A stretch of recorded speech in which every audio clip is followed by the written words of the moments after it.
Hello friends, welcome to our YouTube channel Shiv Shakti Study Mind.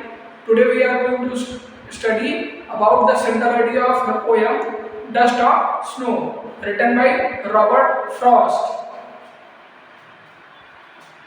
The central idea means the central feelings of the poet, in which circumstances, in which region, and with which idea he has written the poem. It is known as the central idea of the poem.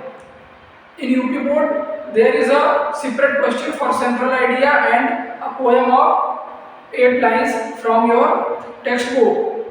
You have to get ready for both the questions because the central idea is of for 3 marks and the poem is of for 5 marks. Total 8 marks is given from these two questions. So you have to remember both the questions and both the things.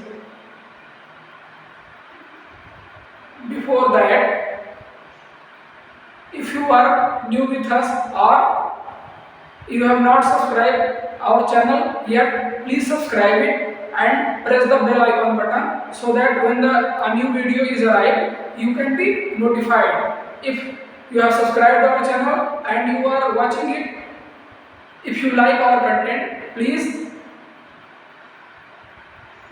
share with others and watch our contents delightfully so that you can get benefited, and by sharing your friends may be benefited too. Let's start. The central idea of the poem Dust of Snow. The central idea of the poem Dust of Snow, written by Robert Frost, is that even small events can have a significant impact on our mood and outlook of life. The poet appreciates the beauty of snowflakes, which changed his mood and saved many precious moments from getting wasted. You can say wasted too. Just as a crow sweeps away the dust of snow from a hemlock tree, in the same way one can sweep away sadness from one's heart.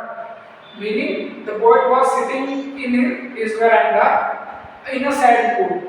Suddenly, when the snowfall is having its effect there, he saw many trees of hemlock and other covered with snow. Suddenly, he saw a crow comes and sweeps the dust of snow and the particles of snow from the hemlock tree to sit there. With this idea stuck in his mind, as the crow sweeps away the dust of snow, why cannot I sweep away my sadness from my mind? And the idea stuck in his mind and he written the poem. So this becomes the central idea of the poem of Dust of Snow. You have to write these lines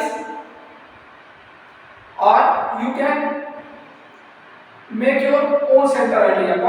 But this is the best central idea for your board examination.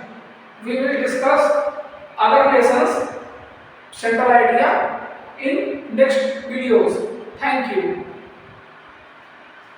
नमस्कार दोस्तों, आशा करते हैं आपको हमारा यह central idea समझाने का तरीका पसंद आया होगा। अगर आपको इंग्लिश समझने में दिक्कत हो रही है तो आइए हम आपको अभी इसका हिंदी रूपांतरण भी समझाते हैं, जिससे कि आपको इसकी इंग्लिश बनाने में आसानी हो। मगर जब भी ये यूपी बोर्ड ने ऐसा रूल लागू कर दिया है कि आपको हिंदी और इंग्लिश दोनों भाषाओं में इसे आना चाहिए, जिससे कि आप अपनी भाषा में भी लिख सकें, क्योंकि यूपी बोर्ड ने के नए सिलेबस के हिसाब से आपको 3 नंबर का सेंट्रल आइडिया लिखने के लिए आता है और 5 नंबर की आपको एक पोएम लिखने के लिए आएगी जो आपके क्वेश्चन पेपर में न दी हो। आप उसको कॉपी नहीं कर सकते हैं, इसलिए आपको कम से कम 3 पोएम और 3 से 4 सेंट्रल आइडिया याद होने चाहिए। हम आपके साथ हर जितने भी आपकी पोएम है आपके यूपी बोर्ड के क्लास 10 के सिलेबस में, सभी की सेंट्रल आइडिया एक एक वीडियो के माध्यम से डिस्कस करेंगे। पहले हमने सबसे पहले आज लेसन 1 जो है आपका, क्या है उसका नाम, डस्ट ऑफ स्नो, यानी बर्फ की कण या बर्फ के टुकड़े। ये रॉबर्ट फ्रॉस्ट जो पोएट है उनके द्वारा लिखी हुई पोएम है, इसकी सेंट्रल आइडिया यहाँ पर डिस्कस की है। अभी हमने इंग्लिश भाषा में इसको समझाया, अब हम हिंदी भाषा में इसका रूपांतरण करेंगे। आशा करते हैं आपको समझ में आएगा। आइए शुरू करते हैं। Central idea, dust of snow का सेंट्रल आइडिया जो पोएम है आपकी डस्ट ऑफ स्नो लिखी किसके द्वारा गई है, डस्ट ऑफ स्नो, जो कि रॉबर्ट फ्रॉस्ट द्वारा लिखित है। इसका सेंट्रल आइडिया ये है कि पोएट कहता है कि जब छोटे छोटे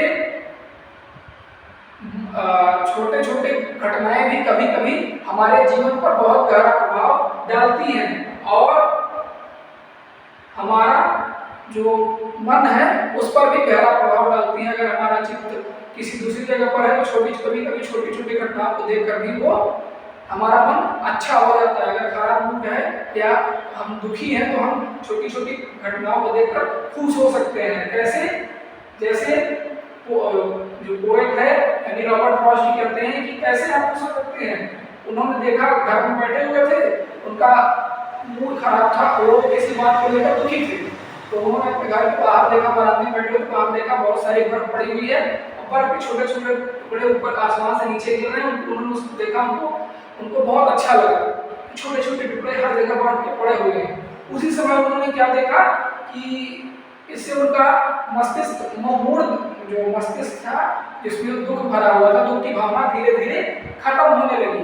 और उसी समय उन्होंने क्या देखा कि एक कौवा आया और हेमलॉक नाम का एक पेड़ होता है जो पाया जाता है। हेमलॉक वो क्या होता है, विषैला पेड़ होता है, उसके अंदर विष भरा होता है, उसको कोई खाता नहीं है, कुछ नहीं करता। एक कौवा कहीं से आया उड़ता हुआ और देखा उसने पूरा हेमलॉक ट्री जो था, हेमलॉक का ट्री या पेड़ जो था वो किससे भरा हुआ था, बर्फ की चादर से ढका हुआ था, छोटे छोटे बर्फ के टुकड़ों से ढका हुआ था। उसको बैठने की कहीं जगह नहीं थी। उसने अपने पंख से जो बर्फ के टुकड़े थे उनको हटा दिया, बर्फ की चादर को, अपनी बैठने के लिए जगह उसने हेमलॉक ट्री पर बनाई। वैसे ही उनके मन में आया कि जब ये छोटे कौवा अपनी बैठने के लिए जगह बना सकता है तो हम भी अपने मस्तिष्क से या अपने मन से दुख के विचार निकाल के सुख के की अनुभूति कर सकते हैं, अपने हृदय से सुख की अनुभूति कर सकते हैं। इस प्रकार इस पोएम का सेंट्रल आइडिया है, डस्ट ऑफ स्नो का सेंट्रल आइडिया है कि आदमी को छोटी छोटी घटनाओं को देखकर भी प्रसन्न मन होना चाहिए और अपने जीवन में खुशहाली ले आनी चाहिए। इसी को हमने यहाँ पर इंग्लिश भाषा में लिखा है। क्यों? क्योंकि आपका जो पोएम और सेंट्रल आइडिया है, भले ही आप इंग्लिश हिंदी में तैयार कर रहे हैं मगर आपको लिखना इंग्लिश में ही है। आशा करते हैं आपको हमारा ये प्रयास पसंद आया होगा। अगर आपको हमारा वीडियो पसंद आ रहा है दोस्तों तो कृपया उसे लाइक कीजिए, हमारे चैनल को सब्सक्राइब कीजिए और हमारे कंटेंट्स को वॉच कीजिए और दूसरों के साथ शेयर करिए, जिससे आपके साथी भी अपनी तैयारी में जुट जाए बोर्ड परीक्षा की और उन्हें भी बहुत ही मदद हो। धन्यवाद।